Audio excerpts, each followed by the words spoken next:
Hey guys, thank you for joining us today on Dr. Kim Live. We're going to talk about preventing infidelity.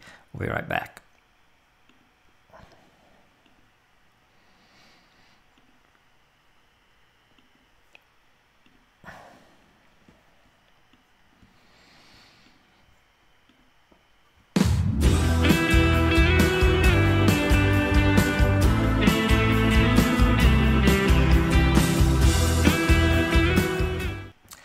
Hey, we are back. Thank you for joining us today. We're going to talk about a topic that comes up way too much. It's something that's a huge part of our culture today and something that we don't want in our marriages, and that is infidelity. You know, when I think about infidelity, it's like it is at epidemic proportions in our culture today. If you do not know someone that has been in an affair or a friend or a relative or maybe yourself that's been affected by that, you know, I would be surprised because it's everywhere. I see it so much in the counseling room, see it so much more today than I did even 10 years ago in the counseling room. So it affects marriages everywhere, and we want awesome marriages. And so how do we prevent that? How do we keep ourselves from being one of the statistics? How do we keep infidelity from happening in our marriage relationship? That's what we're going to talk about today. A couple of scriptures I think are awesome for this. Ecclesiastes 9:9 says, "Enjoy life with the wife you love all the days of your fleeting life, which has been given to you under the sun, all your fleeting days, for that is your portion in life and your struggle under the sun." In 1 Corinthians 10:13, "No temptation has come upon you except that which is common to humanity. But God is faithful. He would not allow you to be tempted beyond what you are able, but with the temptation He will also provide a way out so that you will be able to bear it." You know, sometimes I talk to people that have had an affair, been in an affair. It's like they think, well, it just happened. I couldn't stop it. And that's so not true. God will help us to stop doing the things that are destructive for ourselves, for our family, all those kind of things like that at all. So how does that happen? How does it even happen? I mean, no one goes from having an awesome marriage one day to having this marriage that's just in shambles the next day. No, there's a lot of baby steps that happen in the way.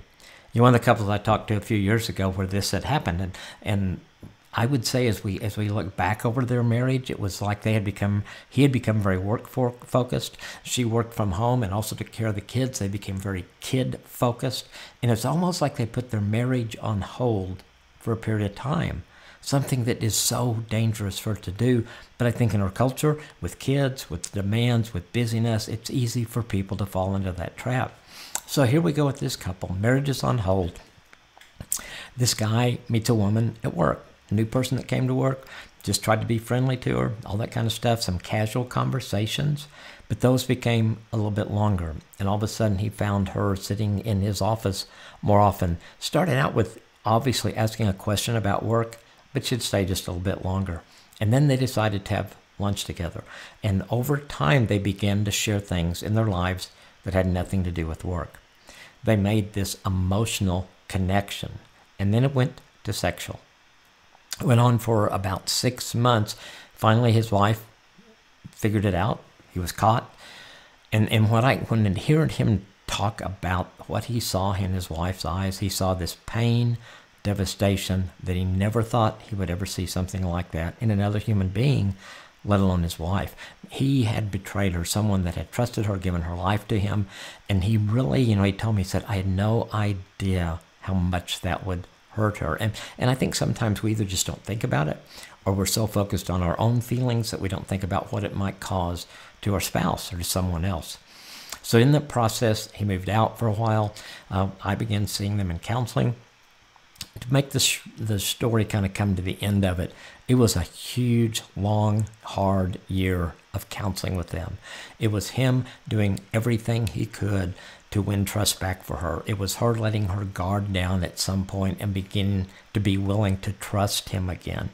I think they would both say a year and a half, probably 2 years into it now, that their marriage is better than it's ever been. They weren't intentional with it before. And so I see couples that do that. And I see a lot of couples where there's infidelity and they make it and they build a stronger marriage. I also see couples that causes divorce. The idea is just never go there in the first place. Don't ever take that risk. So what do you do? What do you do? What can you do to protect your marriage, to insulate it from an affair, from a relationship like that? One of the things that we have at Awesome Marriage is on the YouVersion, we have this plan. It's called Infidelity Part 1. This is a 6-day plan, and each day you have a scripture, you have some thoughts from me, and you have some next steps about things that you can do to protect your marriage, to protect it from infidelity, and if you're in infidelity, ways to overcome that. With each day, there is a video. Let's look at one of those now.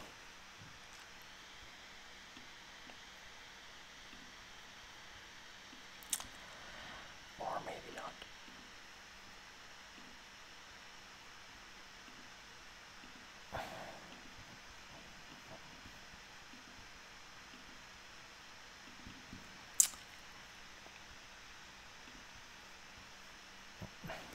Well, the video didn't work. Isn't that great? So anyway, it is called Infidelity Part 1. If we can get the video working a little bit later, we will do that. So let's go back and let's talk about some of the things that you can do to prevent affairs. You know, most affairs, and I think this goes with the story I was telling you about this couple before, happen in baby steps.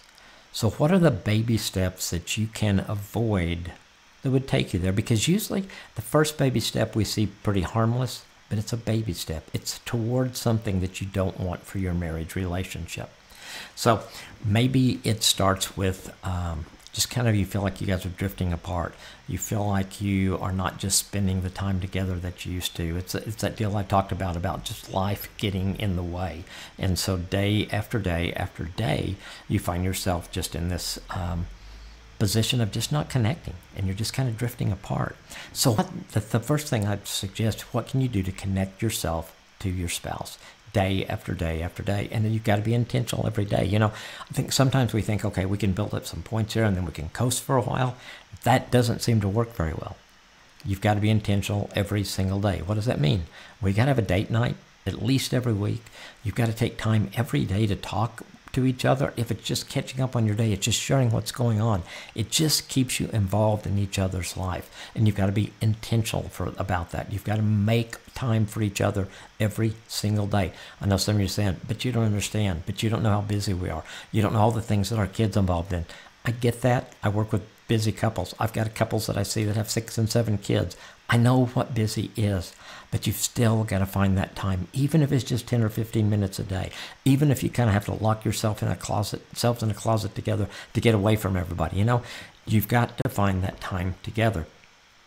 Another thing is you've got to work on your sex life. You cannot neglect your sex life. It is that glue that holds us together. It's that thing that God gave us, this incredible gift that really bonds us in incredible close ways, physically, mentally, emotionally, and spiritual. So you've got to be intentional day after day. Another thing that we can do, and I think is important, is to set some boundaries together with each other. So what would those be? What were some boundaries you could set? Well, maybe you sit down and you talk about how do we handle things with the opposite sex? And maybe you decide, okay, we're not going to go to lunch or dinner or coffee with someone with the opposite sex. That's countercultural, okay? But go ahead. But if we do the things that our culture's doing, and we see affairs, and we see a ton of divorces, do you really want to be cultural? No, you don't want to be cultural. You want to be countercultural. You want your marriage to be different because the culture's full of affairs and full of divorces. So no lunch, dinner, breakfast, coffee with someone of the opposite sex. And you know, if you got a meeting with someone of the opposite sex and you can't avoid that, you know, take someone with you from your office. Have 3 of you there, and just the 2 instead of just the 2 of you being there. You know, a guy and they made that commitment, and he ended up in a situation where he was with a woman for lunch. There's supposed to be someone joining him. They called the last minute and couldn't. So at the table, he calls his wife, and in front of this person says, "Hey, I just want to let you know I'm having lunch with so-and-so, and we're at so-and-so.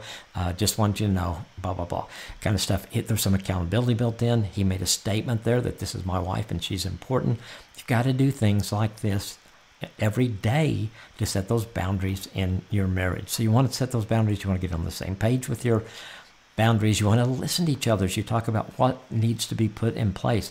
Don't say, well, that's just silly or that's just stupid. No, if that's important to your spouse, Make it important to you as you set boundaries of how you're going to handle things in relationship with someone from the opposite sex. And so I think it's pretty easy to talk about physical boundaries. It's like we don't touch someone, we don't kiss someone of the opposite sex, we don't hold hands with someone of the opposite sex. We don't do those things that bond people together or that can be very intimate in a relationship. The physical is pretty obvious. I think it's the emotional where a lot of people get in trouble, because you start talking to someone about personal things or about your marriage or struggles you're having in your marriage or things that take that work relationship or whatever the relationship is on a surface level to a deeper level.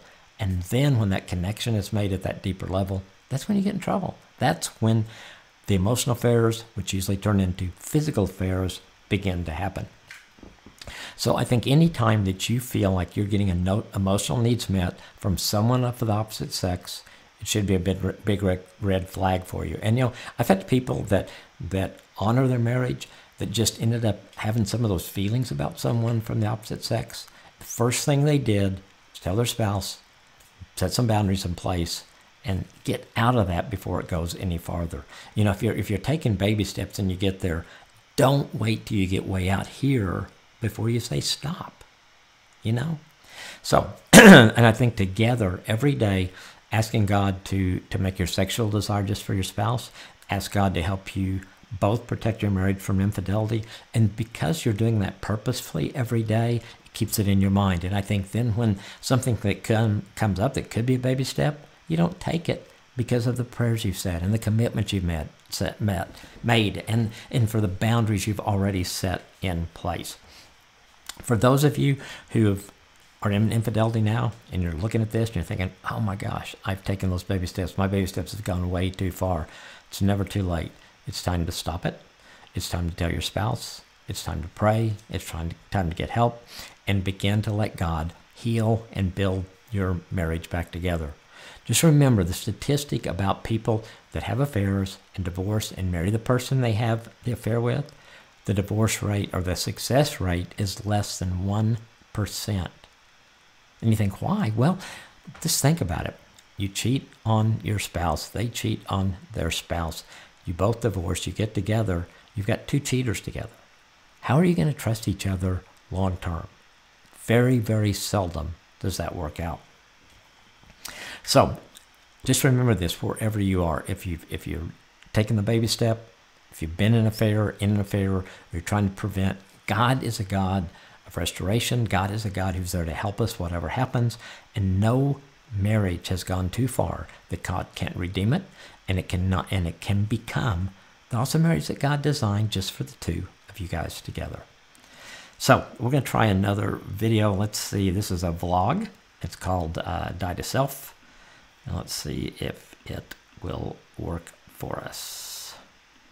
Die to self. So selfishness is our #1 enemy when it comes to marriage. The foundation of every good piece of marriage advice is to deny yourself, take up your cross, and follow Jesus. So after all, your marriage isn't about you, is it? It's about Jesus. Every time I start to get selfish, I'll hurt our marriage. No good or godly thing can ever come out of selfishness. But when I choose to obey Christ, and when I live sacrificially and serve Nancy like he did, my marriage thrives. So does my witness. I pray that when people look at Nancy and I in our marriage, they really see a glimpse of something even better and more important. The marriage between Jesus and the people he died for. So what selfish thing do you need to let go of this week? Where do you need to pick up your cross and follow him? In what area of your life do you need to die to self? Your marriage will breathe life when you choose to die to self.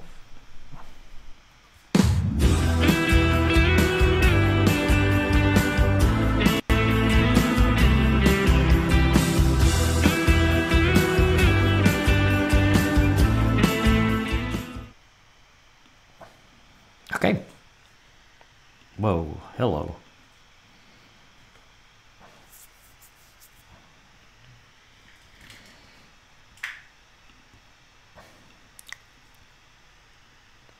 All right.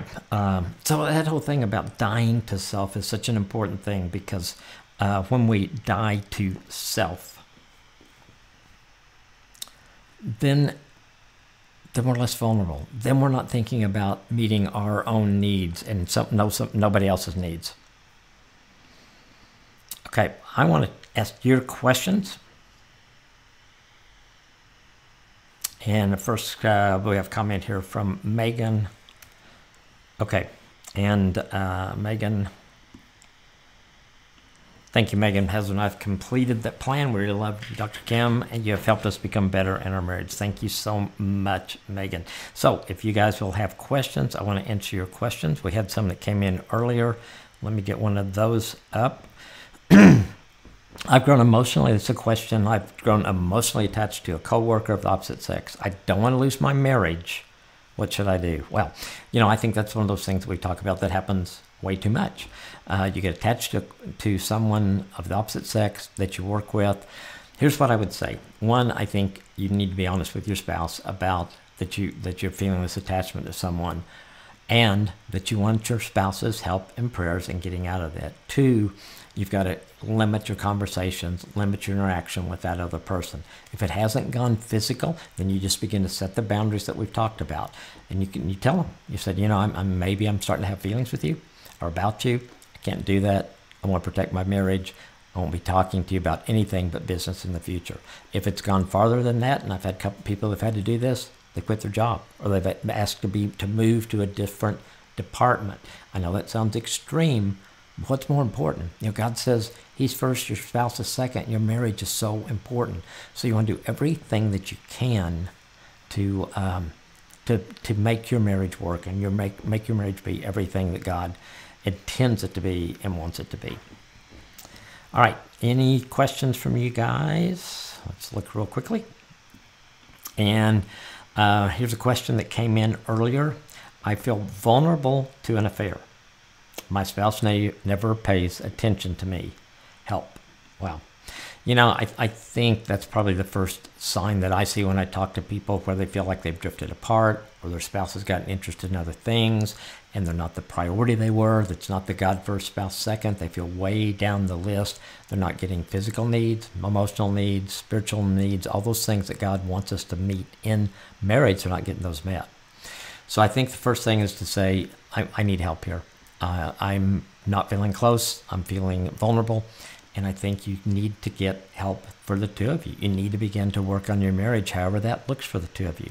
If you can talk about it with your spouse and say, we got to start being more intentional in marriage. We've got to be more intentional about the time we spend together. It may be that you need to go directly to a Christian counselor, lay everything out, and let someone who's objective help you guys begin to mend and heal and put things back together. That'd be my suggestion. The thing is, stop it now. Take action now. Don't let it go any farther. Once we feel, and we're all vulnerable. Let me say that. I think anytime someone says they're not vulnerable, they're fooling themselves. We're all vulnerable. I'm vulnerable. Nancy's vulnerable. But intentionally, we work on our marriage every day. Intentionally do things that grow our marriage. And it gets to the point where I am feel very good that I'm able, whatever that vulnerability is, to fight that off because of what we built. I don't want to sacrifice that for some unknown or something that in the big picture just makes no sense at all for me to be there in that kind of situation. Great questions.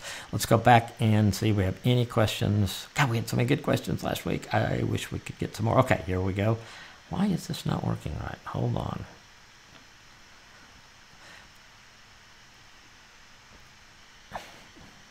From Jay, infidelities are so hurtful. I've had a ex-wife bring it to me. Alicia, when infidelity occurs after the person admits, confesses, and repents, but the spouse that was wrong still holds unforgiveness, how do you handle that hostility when trying to be accountable? It takes time. It takes so much time to overcome, to rebuild trust. The hostility, the anger is normal. What I see there a lot of times, that anger is the way the other person continues to protect themselves. They're saying, I don't want you to hurt me again. And so I think for you, it's being intentional. It's continuing to do the things day after day after day, intentionally, consistently, to build trust. If your spouse will let you pray with them or pray for them or pray over them, I would take that step. If you haven't gone to counseling, that may be what you need, where you've got a third person there that can help you get over those hurdles and begin to see the two of you work together to heal the marriage. It's a tough situation. It's always tough in those early days, weeks, months, depending on the incident and the couples of how long that takes. But believe me, if you're persistent and your spouse will eventually begin to risk and trust again, you can build that marriage that you want. All right, any other questions? I don't know why my thing is such a small screen there.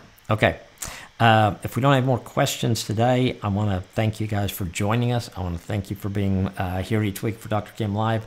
We're here on YouTube. One of the things that we've talked about so much, and I want to talk about just for another second, and that is our Not Me movement. We started that a few weeks ago when we had Man Week on Awesome Marriage, where you podcast. If you miss those podcasts and you're a guy, go back and listen to them. If you're a woman and want an insight into how we think, which is kind of weird sometimes, how we think, not you, go back and listen to that. And if you're a guy, we invite you to join us by just starting posting #NotMe. What does that mean? It means you're not going to look at pornography. You're not going to demean women. You're not going to put women down. You're not going to abuse women in any way. You're going to, with God's help, build the marriage that God intended you to have. We would love you to join us. #NotMe. You're not going to do those things, and you're going to have the marriage, be the man that God created you to be. So we would love for you guys to join us in that. All right. It's been great being with you guys today. It's always fun to be here. We'll see you next week. We'll have another topic. We'll have more things that we'll be working on. I love your comments. Please leave those. If you've got show ideas, leave those for us. Please review this and rate it. If you're going to rate it good and review it good. If you're not. Anyway, thanks for joining us. See you next week.